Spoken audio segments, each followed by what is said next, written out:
प्रकरण है सरकार कमलकांत। इसमें जो है कमलकांत उसकी शादी प्रेरणा के साथ हुई थी और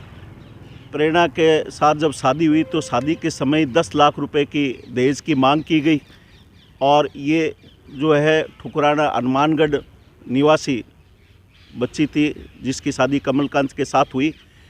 कमलकांत की शादी के बाद में उसको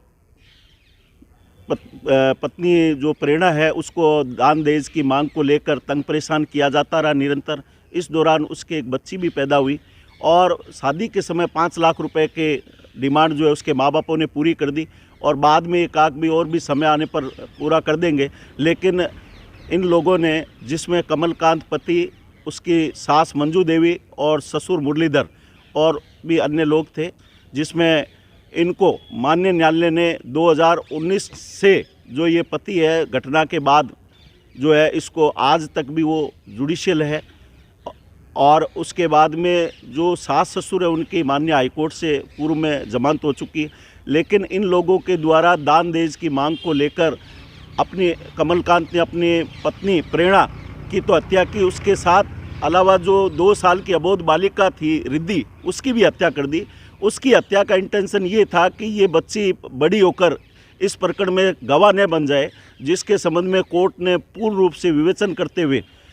तीनों को आजीवन कारावास की सज़ा सुनाई है और पृथक पृथक दंड का आदेश दिया है और इसके अंदर हर्जाना का भी आदेश हुआ है। और ये एक सभ्य समाज में दहेज के लोभी जो लोग हैं उन लोगों के मुंह पर एक करारा तमाचा है कि ये जघन्य हत्या, जिसमें महिला के साथ साथ उसकी 2 वर्षीय बालिका की भी हत्या की गई, इसी सामाजिक कुरीति को दूर करने के उद्देश्य से न्याय में लोगों का विश्वास जमा है। आज मृतका प्रेरणा के माता पिता और उसके परिवारजनों को इस माननीय न्यायालय ने जो आदेश फरमाया आजीवन कारावास का तीनों मुलजिमानों को, उससे न्याय मिला है और समाज में एक संदेश गया है कि जो भी कोई दहेज के लोभी होंगे, जो व्यक्ति हैं जो महिलाओं को परेशान करते हैं, वो भविष्य में इस तरह का कोई भी कदम न उठाए जिससे समाज में व्यवस्था बनी रहे और महिलाओं का मान सम्मान हो। मैंने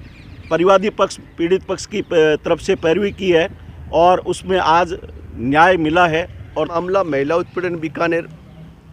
में चल रहा था, जिसमें प्रेरणा की शादी है वो कमलकांत निवासी नथुसरबास के साथ हुई थी। शादी के पश्चात ये उसका पति, सास और ससुर तीनों ही दहेज के लिए तंग परेशान करते थे। शादी के समय ही उन्होंने 10 लाख रुपए की मांग की तो उस समय 5 लाख रुपए देकर विदाई किया। उसके पश्चात भी वे 5 लाख रुपए और डिमांड करते रहे कि मकान लेने के लिए। बार बार पंचायत भी की लेकिन वो नहीं माने। अंतिम उसको 9/6/2019 को प्रेरणा की कुंडी में पहले मारपीट की, हेलमेट से मारपीट करके उसके बारे चोटें आई, मारपीट करके उसे सिंटेक्स मारपीट करके उसे ऊपर लेके गए मकान के और ऊपर सिंटेक्स टंकी में डुबा कर हत्या कर दी। और एक अबोध बच्ची सिद्धि जो 2 वर्ष की थी उसको भी उस सिंटेक्स में डालकर हत्या कर दी, जबकि सिंटेक्स में पानी ही मात्र 3 लीटर ही था तो आत्महत्या नहीं कर सकता। उसने पहले मारपीट की, फिर उसमें टंकी में डालकर उसकी हत्या कर दी गई थी, जिसके संबंध में आज न्यायालय ने तीनों को ही आजीवन